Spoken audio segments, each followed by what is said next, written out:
They have so much to offer.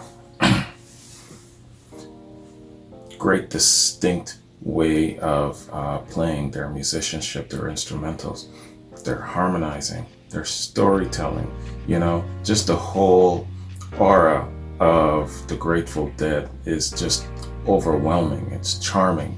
It's their essence, their life force is just so amplified, and that is what attracts you to the Grateful Dead. These aren't my words. I'm trying to echo what my father, or how my father is describing going to a number of their concerts, and from what he remembers, it was always such a nice social, cultural event. He never had to stop to think and consider the color of his skin. He never had to worry about safety. There was always someone there who would offer him a hit, offer him a joint, give him a hug, give him a blanket. Oh, you forgot your pillow? Here you go. You know what I'm saying? Yeah, he describes it fondly from the stuff that he remembers about it. He says overall what he remembers besides the music was the atmosphere, the environment. It was great, and he says that it was definitely worth driving a day or two for. He would get out of his rig camp wherever he was, and sometimes he wouldn't come home. He would just drive to wherever Dylan was, to wherever the Dead was, and that's what he and Old Man Rufus did for a decent, well into the 70s and the early 80s. So he came to America. He got his trades training in London, came to America on a contract, extended, decided to stay, lay down roots. And so that was 64. And between 64 to 84, that's what he did. Working in camp as a welder pipe fitter, and he would just hit the road, man.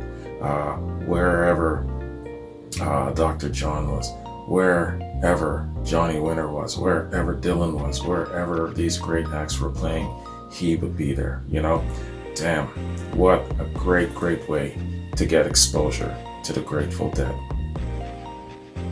That's a lot of traveling he would have done to see them 15 to 20 times too. And his best friend, Old Man Rufus, he'd seen him probably maybe twice as much, because he's got a good, 6 years on my dad? And he'd been doing it longer, so he's probably seen more. Anyway, yeah, just living now through the eyes of these old farts, telling me these stories. I'm like, oh my God, man. You guys aren't boring after all. you got some stories to tell. But again, this reaction channel, I never realized how deep I would venture in it, and how much of an impact, a cornerstone kind of impact it's had on my life in the last 2 years. I mean, I came into it only for my own self-gratification. About a year or two, just wade in, kind of have a nice little niche club of a couple of people, 5 to 10,000 subs. We would listen to some music, share our things and all of that sort of thing. And that's all I expected to get out of it. But damn, hitting Dylan was a big landmark for me, because then all of these memories started coming back, and I'm like, hey, well, why am I remembering so much of Dylan's stuff? He goes, oh, well, yeah, man, I own everything Dylan. I've done, I've been there, I've done this. Same with the Dead, same with all of these great artists. I've been all over, North America, and wherever these guys are, I would be there, So that is why you are tuning into these things, remembering these things. That's why you're picking up on all of these really, really great passages of blues and things like that. The Led Zeppelin exposure, the Led Zeppelin experience is another big, huge area for me of remembering things, and their use of the blues some of the old blues tracks that he would be playing constantly. And you know, you just pick up on certain things, and then there's a memory attached to it, and it takes you back. Sometimes there's emotions attached to it, and yeah, man, just overall, it's been great.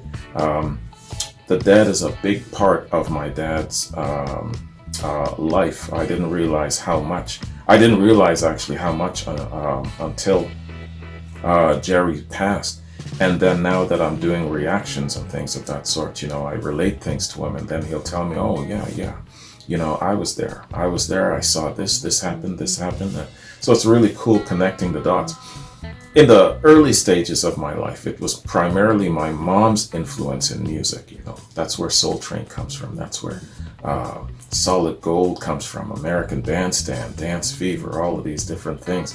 And I guess indirectly, behind all of that was my very, very calm, chill, relaxed dad, who had his music playing as well. So I would go from one part of the house, man, with this kind of music, and then I would transition through the other part of the house, and then there's his music, his boys, his friends from camp, all of that sort of thing. So I would basically be in a central hub of all of these tunes. And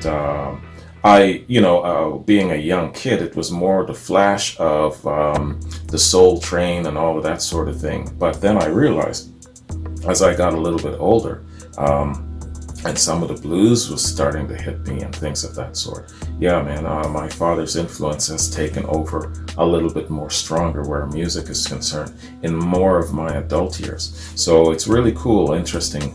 2 years ago, I had no concept of what a reaction channel was and what I would be doing in regards to music and things of that sort. It's just, it's incredible the last 2 years. And the Grateful Dead, getting back to the Grateful Dead, they have been a very big part of that, man. What can I say about these guys? I still got to get to know them. Last February, this is 2019, February of 2019, the Dead, they were Artist of the Month, but I was still formulating my Artist of the Month style. And it didn't occur to me at that time, hey, you don't have enough time to do proper reactions if you have 2 Artists of the Month. They were a tie with Jeff Beck.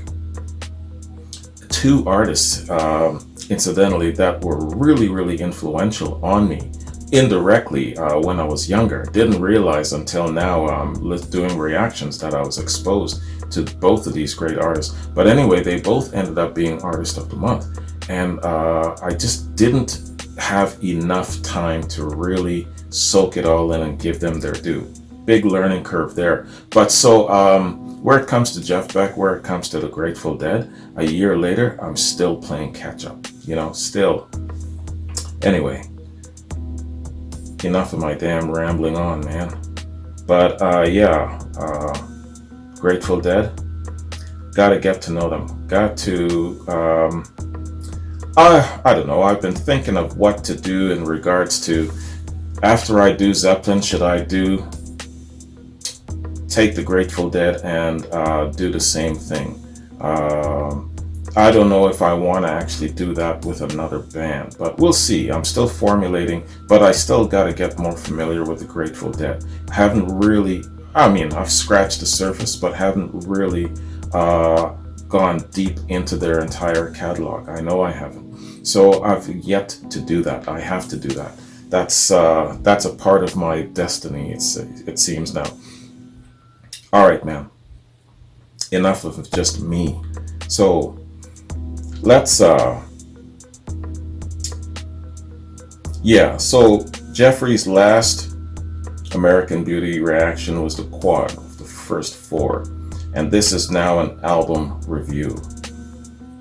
I remember Truckin' was in a quad a year ago, and I read specifically about Truckin', and I know that it surrounded true events in the band's life. I got to get back to that and kind of do a reread and a refresh, but I do remember that much. But this is now more the album review, so let's check this out, man. American Beauty. American Beauty is the fifth studio album by rock band The Grateful Dead, released November 1st, 1970 by Warner Brothers Records. The album continued the folk rock and country music style of their previous album, Working Man's Dead, issued earlier in the year. Though the Americana approach is still evident in the songwriting, comparatively, the sound focused more on folk harmonies and major key melodies, showing influence from Bob Dylan and Crosby, Stills, Nash and Young. Upon release, American Beauty entered the Billboard 200 chart, ultimately peaking at number 30 during a 19-week stay in January of 71. On July 11, 74, the album was certified gold by RIAA, and it later reached platinum and double platinum certification in 86 and 2001 respectively. In 2003, the album was ranked number 258 on Rolling Stone magazine's list of the 500 greatest albums of all time, and 261 in a 2012 revised list. Okay, let's scroll. Let's scroll down. Yeah, recording. Let's read some of that. American Beauty was the result of a prolific period of the songwriting partnership of Jerry Garcia and Robert Hunter, one that yielded 2 studio albums in 1 year for the Grateful Dead. This was the only time the band would return to the studio so quickly. However, unlike the previous effort, where almost all of the songs were written solely by the pair, the album saw more input from the rest of the band. Included are Phil Lesh's Box of Rain and Bob Weir's Sugar Magnolia, both written with Hunter, and operator Ron Pigpen McKiernan's only singing songwriting effort on a Grateful Dead studio album. Yeah, Pigpen is in the 27 club. When did Ron pass? He passed early. Hang on. Let me go back to this. This was 1970. Yeah, so Pigpen died in either 70 or 71. Damn, man. What could have been? Phil Lesh, in his autobiography, Searching for the Sound, commented the magnetism of the scene at Wally Hyder's recording studio made it a lot easier for me to deal with the loss of my father and my new responsibilities. Some of the best musicians around were hanging there during that period, with Paul Kantner and Grace Slick from Jefferson Airplane, The Dead, Santana, Crosby, Nash, and Neil Young working there. The studio became jammer heaven. Thank the Lord for music. It's a healing force beyond words to describe. Unquote. That's Phil Lesh. And sorry, there's another quote. This is Robert Hunter. Quote, "It was a surprise to us, as it was to everybody else. This machine-eating, monster psychedelic band is suddenly putting out sweet, listenable material." Unquote.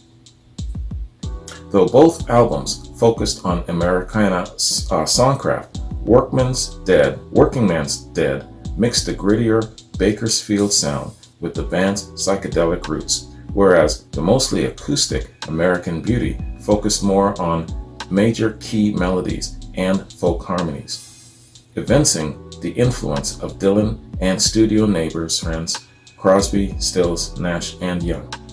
Kreutzmann later explained, quote, "The singers in our band really learned a lot about harmonizing from Crosby, Stills, Nash, and Young, who had almost released their seminal album, Deja Vu. Jerry played pedal steer on that record. Stephen Stills lived at Mickey's farm, and David Crosby enjoyed partying as much as we did, so our circles overlapped." Excellent. Yeah, I like hearing stories about that, how they complement each other, how they were hanging out, wrote songs with each other, influenced each other's creativity. Yo, man. Fantastic. Somebody really has to do a documentary about this sort of thing, the creative renaissance period of classic rock. All right. Crosby has demurred on this point, quote, "Sometimes they have given us credit for teaching them how to sing, and that's not true. They knew how to sing. They had their own style, and they had the most important quality of it down already, which is tale telling."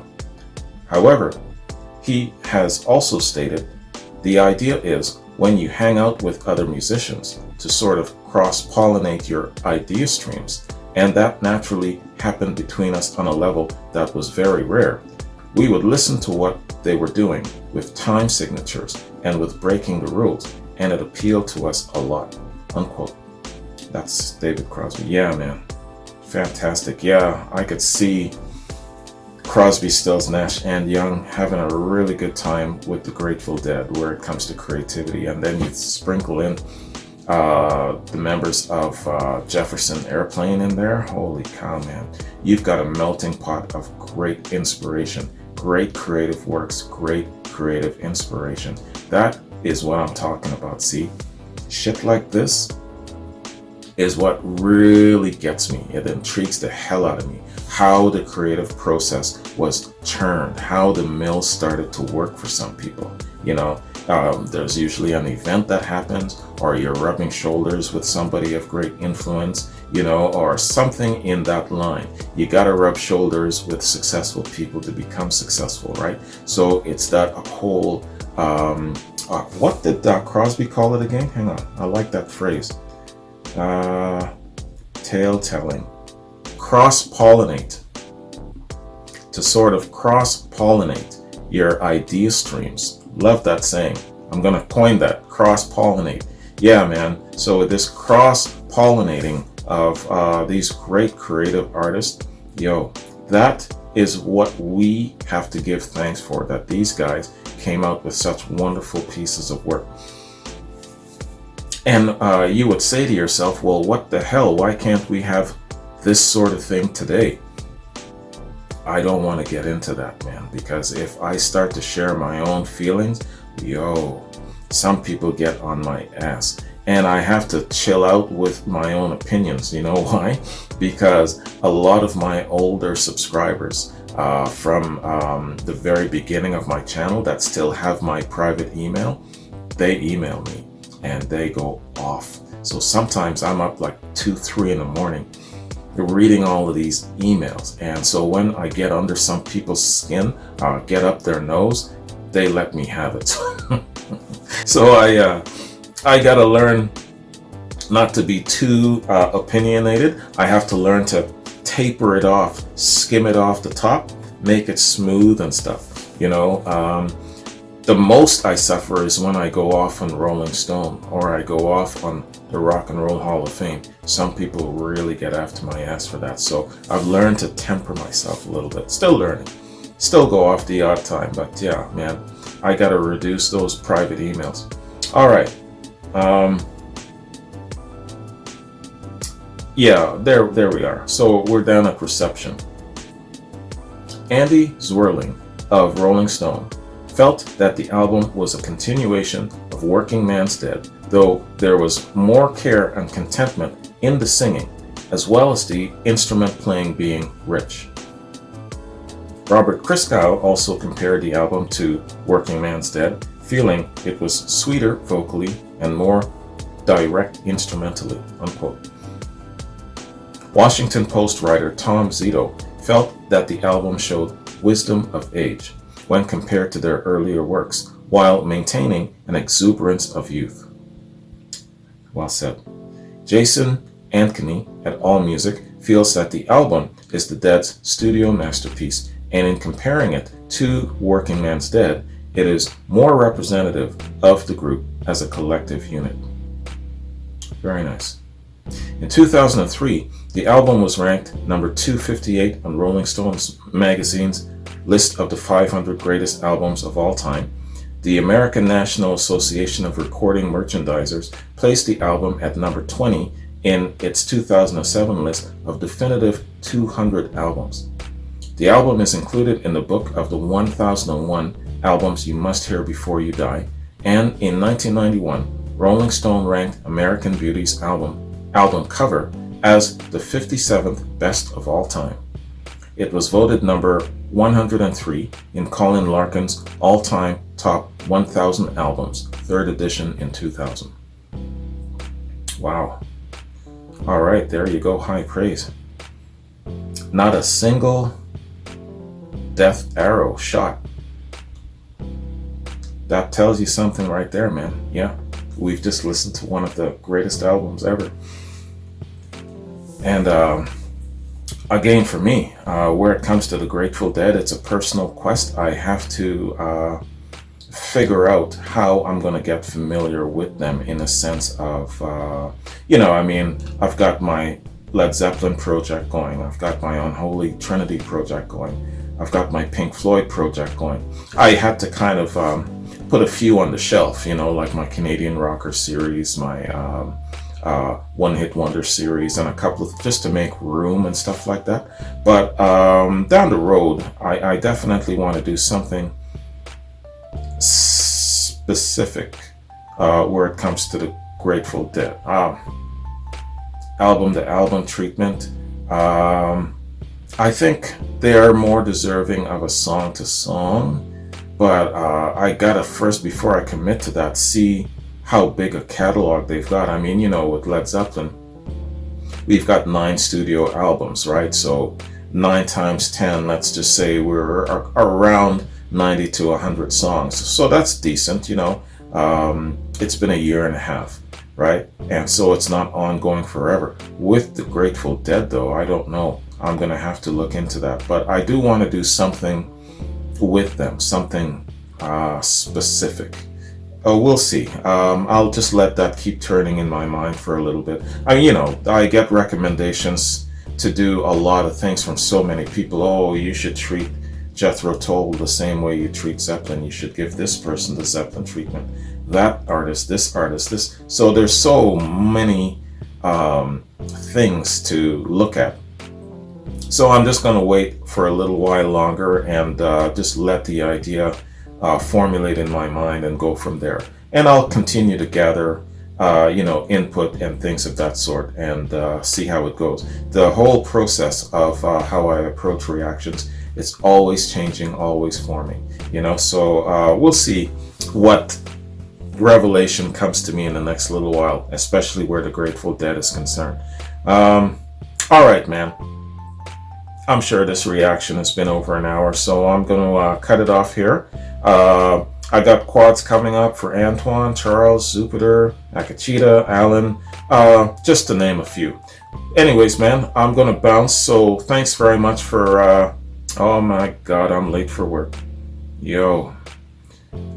Anyway, this is my second warning. 3 strikes, I'm done. All right, I'm going to get out of here. So you guys, thank you very much for joining me, man. Take care, and I'll catch you in my next Grateful Dead reaction, whenever that might be. Peace out.